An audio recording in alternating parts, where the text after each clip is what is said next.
Bonjour à tous et bienvenue sur la chaîne de l'Alpha Tester pour un test de Resident Evil 2, ma première vidéo, mon premier test. Donc ce sera un gameplay en gros d'environ 20 minutes où je vais vous donner un maximum d'informations, un maximum de précision sur le jeu. On va passer par des phases, hein, on va regarder le graphisme, la jouabilité, les petites différences entre Resident Evil 2 l'ancienne époque et celui-ci. Et sans plus tarder, bon, je vous lance ça comme ça. On peut en parler, en même temps que je joue. Donc, pour essayer de ne pas vous spoiler, je vais lancer une de mes sauvegardes au pif, du coup, dans la campagne. Le jeu, je ne l'ai pas fini. Je ne l'ai jamais fait, je n'ai jamais fait l'ancien. Mais j'ai vu beaucoup de vidéos, donc je pense que je peux vous faire un petit comparatif des grands points, ce qui est resté, ce qu'ils ont enlevé, ce qu'ils ont pu modifier. Donc, ce qui va vous frapper, je pense directement, ça va être le graphisme, d'accord. Le jeu est beau, est vraiment terriblement beau, du coup ça laisse sa place à l'immersion totale, d'accord. Il va y avoir beaucoup de détails, ils ont fait le jeu super gore, super sanglant. C'est un Peggy 18 quand même, donc je le conseillerais pas à des enfants, d'accord. Du coup, là on va reprendre mon aventure où j'en étais. Donc vous avez comme dans l'ancien en fait un inventaire. Cet inventaire dispose de plusieurs slots. Tout dans le jeu va vous prendre une place, donc que ce soit les clés, les armes, les objets défensifs, les objets de soins. En fait tout prend une place, donc c'est ce qui va être super dur aussi dans le jeu, ça va être de gérer son inventaire, arriver à jongler avec son coffre, savoir en fait quand vous aurez besoin d'un item, quand vous en aurez besoin d'un autre, pour essayer de jongler en fait avec ce côté gestion d'inventaire qui va être super important. Des fois vous allez vous retrouver bloqué parce que votre objet vous l'aurez mis dans le coffre pour prendre autre chose et du coup vous allez devoir revenir en arrière.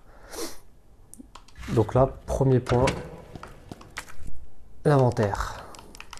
Donc ils ont voulu aussi garder la barre de vie. Donc comme vous voyez en bas à gauche de l'écran, vous avez la barre de vie de Léon, donc qui va passer par plusieurs stades. Donc généralement ça va être ok, tout va bien. Danger, c'est danger. Attention, c'est les ennemis peuvent vous one shot au prochain coup. En fait, vous allez forcément déguster. Au niveau de la maniabilité, le jeu est assez fluide, est assez bon à ce niveau-là. On va pouvoir le déplacer comme en fait comme les jeux de cette génération maintenant. On va pouvoir le déplacer en fait en sprintant avec le stick, en visant. On va pouvoir se déplacer en visant également, ce qu'on ne pouvait pas faire dans les anciennes versions. Si je devais le classer dans les Resident Evil, en fait, ce serait un mix de Resident Evil 6 et de Resident Evil 4. Donc, ce qui n'est pas un mauvais choix. Avec une petite touche de Resident Evil 7, on repart du côté horreur en fait de la série pour enlever un peu le côté action. Donc, il n'y a plus de scène QTE où on devait pianoter sur les touches pour sortir de situation, faire des pseudo-scènes d'action avec des QTE, ce qui n'est pas forcément le plus intéressant. En fait, pour vous introduire un peu le sujet, on incarne Léon, d'accord, un policier, donc fraîchement recruté par la police de Raccoon City, qui a vu son affectation être un peu retardée. Du coup, en fait, il est repassé en fait de lui-même à Raccoon City pour voir pourquoi ça prenait autant de temps. Et il se retrouve piégé dans ce commissariat dont on va devoir s'évader, survivre. On va devoir gagner un peu de temps, on va devoir trouver les solutions. Le jeu est rempli de puzzles. Comme je vous ai dit, vous avez des clés dans vos inventaires qui vont servir à déverrouiller certaines portions du niveau.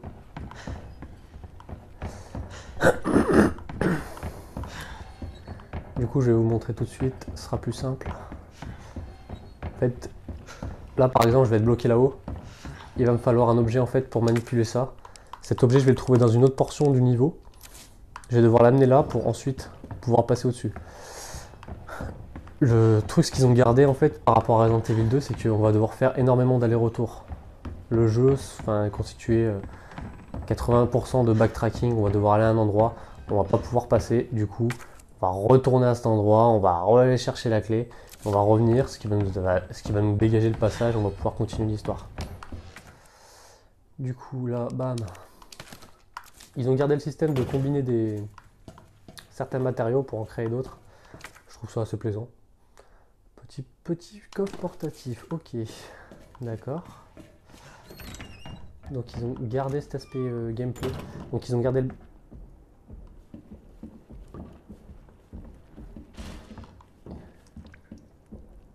Ils ont gardé le backtracking. Ils ont gardé tous les puzzles, ils ont gardé l'histoire également. Donc ça, il n'y a pas de changement par rapport à ça. L'histoire est intacte, d'accord, ils n'ont rien touché. Donc, gros point de pression de ce jeu. Comme vous le savez... Oh putain. Voilà. Ce que je voulais vous expliquer. En gros, vous allez avoir un Némésis, d'accord, donc le tyran, qui va être là pour vous pourchasser tout le long du jeu et vous mettre des bâtons dans les roues. Donc il marche assez vite, il fait vachement peur. Dès qu'il vous chope, c'est cadeau, hein. Il vous met une patate et vous pouvez absolument rien faire. Donc ce personnage va vous foutre la pression tout le long du jeu. Je trouve ça vraiment cool en fait. Vous allez dire que je suis un peu maso ou quoi, que je suis complètement con, pourquoi je pense ça, machin. Mais en fait ça donne un petit aspect pression que vous n'avez pas dans les autres jeux. En fait il va être là, il va vous courir après, mais tout le long du jeu il va jamais vous lâcher. On ne sait pas d'où il vient, on ne sait pas c'est qui, mais on sait qu'il est là et qu'il veut nous faire du mal. Donc la seule solution là dans ce cas là, c'est de partir en courant, essayer de le minder et essayer de trouver la bonne sortie. Là j'ai des clés, j'ai des choses, mais je ne sais pas où aller.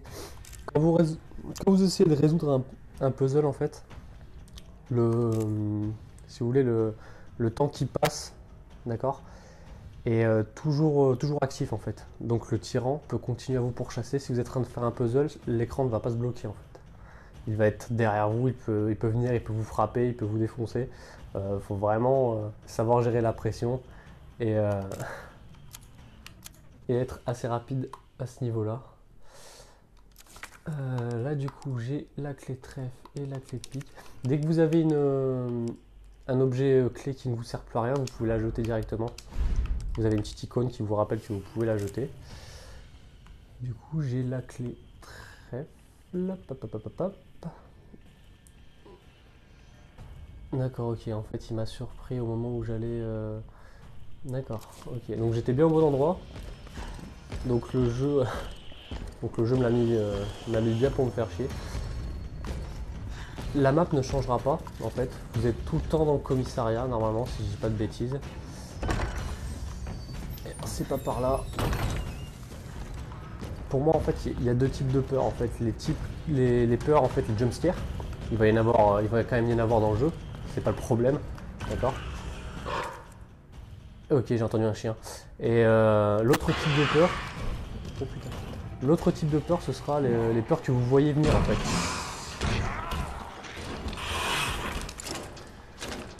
Les peurs que vous voyez venir, et ça, je trouve que c'est limite les pires en fait.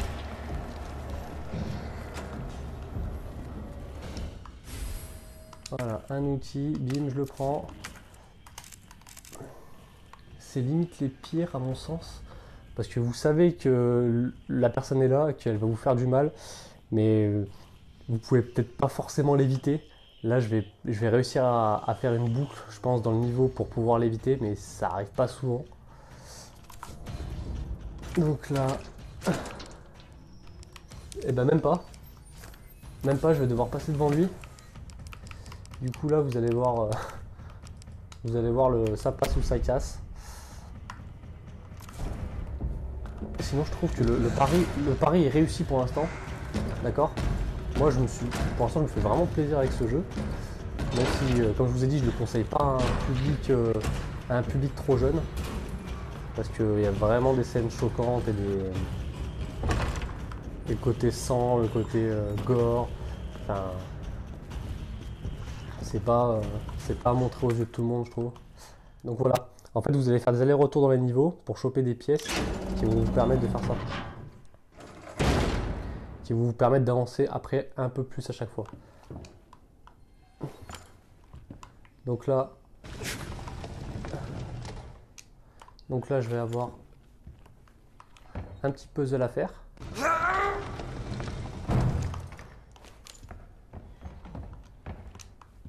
Donc pas très compliqué, hein. Mais j'ai toujours cette pression en fait que le tyran vienne à moi et me coupe dans mon truc. Donc faut pas que je perde de temps. Celle-là, on devrait pas avoir à la bouger normalement, donc ils ont dû mettre quelque chose derrière, comme dans tous les jeux. Est-ce que c'est le cas? Oh là là, on les connaît tellement. On les connaît tellement.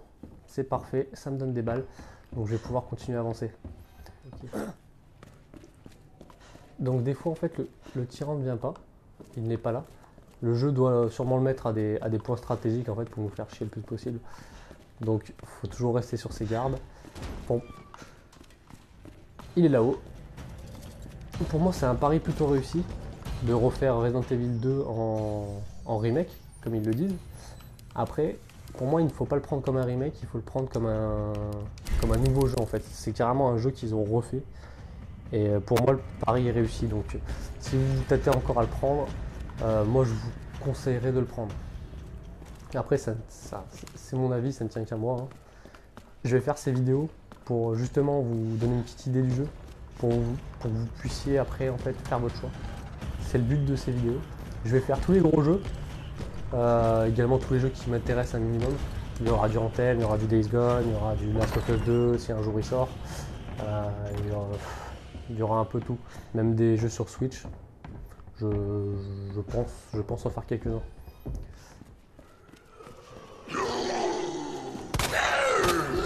Donc voilà, les zombies prennent énormément de balles. Là j'ai un objet. Oh putain, ils sont deux.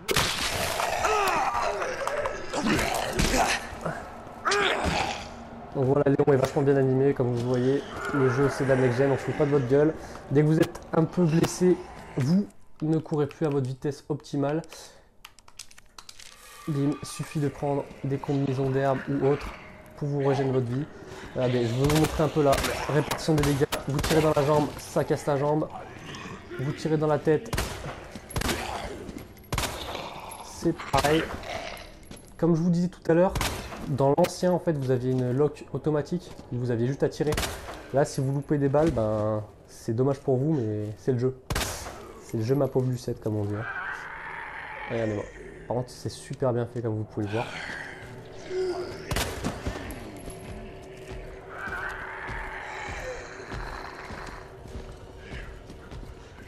Donc j'ai le tyran qui est juste derrière, donc vous allez être confronté à ce genre de pression dans le jeu, donc va vraiment falloir apprendre à gérer cette pression qui est constante en fait.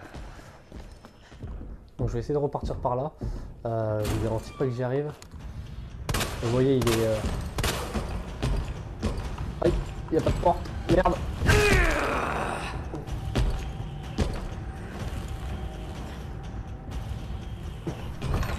Je pensais qu'il y avait un côté où on pouvait se barrer. Malheureusement non.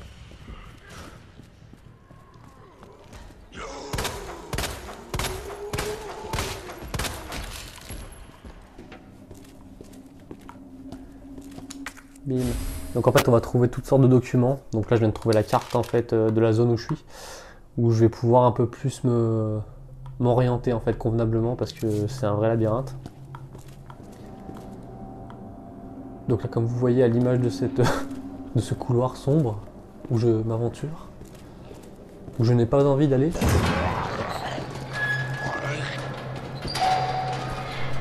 j'aime pas faire. Ouais. Le jeu fait vachement flipper encore une fois. Donc je le déconseillerais à tous les enfants, d'accord. Si vous avez des gosses qui vous disent ouais, je veux Resident Evil 2, Salut Voilà, l'humain. c'est pas un jeu Depuis que je quand vous conseillerais êtes à des gosses. là? Trop D'accord, longtemps. clairement. On est Ça les s'adresse derniers soit à des fans de la licence, Non. soit à des fans de Non, survival on est horror. Ah, c'est tant mieux. Si vous avez jamais fait de Resident Evil, Sauf si c'est Irons qui t'envoie. Irons, ça marche le aussi. chef de la police. D'accord. Il est encore ici? On s'en fout. Avec un peu de chance, il s'est déjà fait bouffer. Quoi, comment ça? C'est l'enfoiré qui m'a enfermé ici. Je suis sûr qu'il avait ses raisons. C'est vrai. J'étais sur le point de balancer ses magouilles. J'aurais fait la même chose, j'imagine.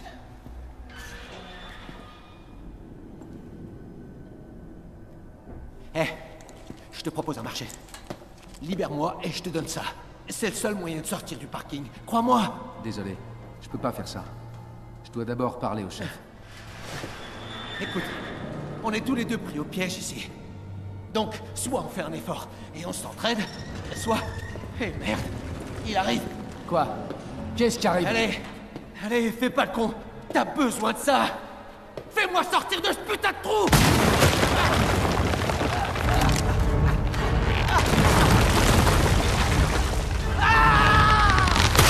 Wow.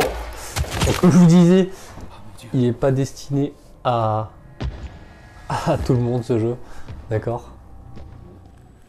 Je me chie dessus un peu, mais vous allez voir que si vous prenez le jeu, vous allez être pareil que moi, d'accord.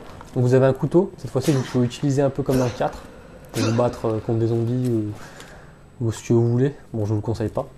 C'est vraiment... Putain, c'est vraiment dégueulasse.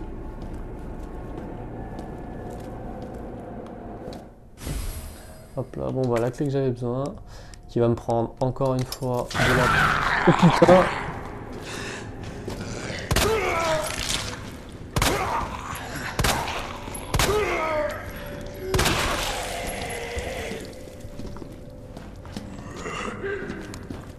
Regardez, comme vous avez pu le voir en fait, je lui ai mis 4 balles dans la tête, ça n'a pas suffi. Bordel de merde. Voilà, la gestion des dégâts encore une fois. Je tire dans la tête, ça fait tout péter.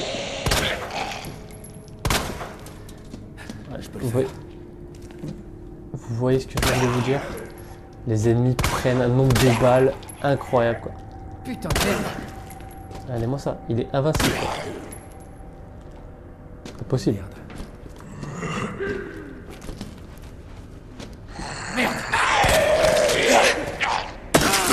On est collé quoi.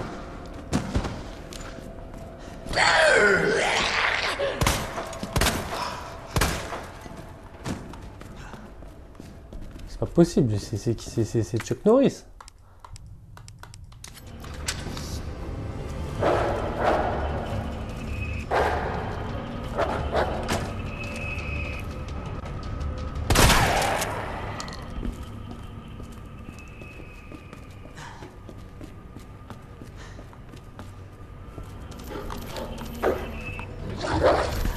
Putain de merde, ils sont rapides ces cons.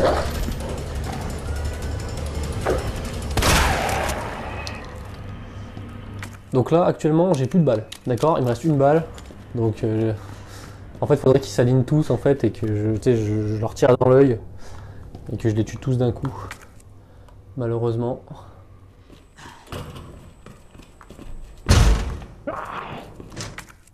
Donc voilà, en gros vous allez avoir des zombies comme ça. Vous allez avoir le choix entre barricader les fenêtres si vous trouvez de quoi les barricader. Oh putain! Oh, c'est cassé hein! Si vous trouvez de quoi barricader, ou sinon vous allez les voir. Bon, je vais essayer de vous faire montrer un peu l'aspect d'une surface sur les zombies. Donc là, on va essayer de descendre un peu, bim. Donc ça, c'est un peu, voilà, c'est un peu la débrouille. Quand vous avez plus de balles ou quoi, c'est comme ça que ça passe. Après, moi, pour vous avouer, je suis assez content que ce soit Léon le héros de ce jeu, parce que il m'avait assez bien marqué sur Resident Evil 4. J'avais adoré le jeu. Et du coup, le fait de l'incarner encore, surtout dans cette qualité, moi je trouve ça complètement ouf.